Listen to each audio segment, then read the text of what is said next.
Hi friends, ఎలా ఉన్నారు? మీరు ఎప్పుడైనా ఈ బఠానీ చిక్కుళ్ళు ఎప్పుడైనా చూసారా మీరు? ఇదండి, ఇదైతే నేను తీసుకున్నాను. బఠానీ చిక్కుళ్ళు అన్నమాట. ఈ సేమ్ బఠానీలే. బఠానీలే ఇన్ని రకాలుగా చేస్తారు. పచ్చి బఠానీ, ఏగిచ్చిన బఠానీ అనేసి ఇట్లాగా చాలా రకాలుగా చేస్తారు. ఇగోండి, ఈ బఠానీ అన్నమాట. ఈ చిక్కుల్లోనే వస్తాయి. మనం ఇంతవరకు చాలామంది చూసుండ్రు. కాకపోతే బఠానీలు, పచ్చ బఠానీలు, మనం వేగించిన తినే బఠానీలు, మనం ఇంకా అవన్నీ చూస్తాం. కానీ ఇలా చిక్కుల్లో మాత్రం చాలామంది చూసుండ్రు. ఈ చిక్కుల్లో చాలామంది చూసుండ్రు. కానీ ఇలా చిక్కుల్లోనే వస్తాయండి. ఇదిగోండి, ఇలా వస్తాయి చిక్కుల్లో. ఇలా చిక్కుల్లో మాత్రం ఇట్లా వస్తాయి అన్నమాట. ఇలా వస్తాయి. మీరు నేను కూడా అసలు నమ్మలేదు. చిక్కుళ్ళు అంటే చిక్కుళ్ళు బఠానీ అనుకున్నాం. కానీ అన్నిట్లో బిర్యానీలు వేస్తారు, అన్నిట్లో వేస్తారు కదా. మనం వేగించుకున్న బఠానీ, తినే బఠానీ అంతా వీటితోనే తయారు చేస్తారనమాట. వీటితోనే తయారు చేస్తారు. నేను కూడా ఇదే ఫస్ట్ టైం అండి చూడటం.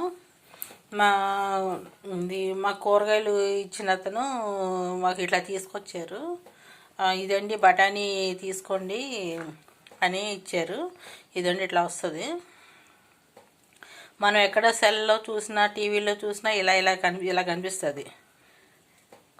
ఇలా చూపిస్తారు. కానీ మనం ఈ చిక్కుళ్ళు మాత్రం మనం ఎప్పుడు చూడలేదు. అసలు నేను కూడా ఎప్పుడు చూడలేదు. చాలామంది చూసుండ్రు, ఎవరో కానీ చాలామంది చూడరు. కానీ ఇదిగోండి బఠానీ మాత్రం ఇలా వస్తుందండి. ఇవే మనం బిర్యానీలు వేసుకుంటాము,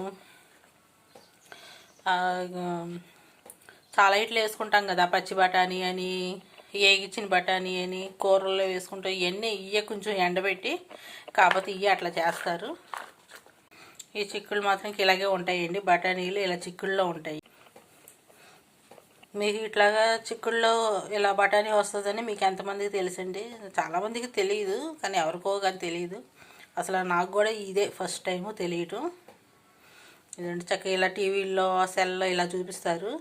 మన ఇంకా బఠానీ వేరే ఉంటుందా ఏంటో అని అనుకుంటాం. కానీ ఇదిగోండి ఇలా చిక్కుల్లోనే వస్తుంది. ఇదిగోండి బఠానీ చిక్కుళ్ళు అంటారు.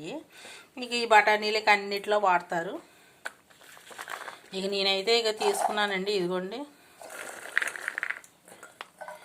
నేనైతే తీసుకున్నాను ఈ కూర వండుదామని. బాయ్ అండి. మీకు దొరికితే కనుక మీరు ఇలాంటివి తీసుకోండి. బాయ్ అండి.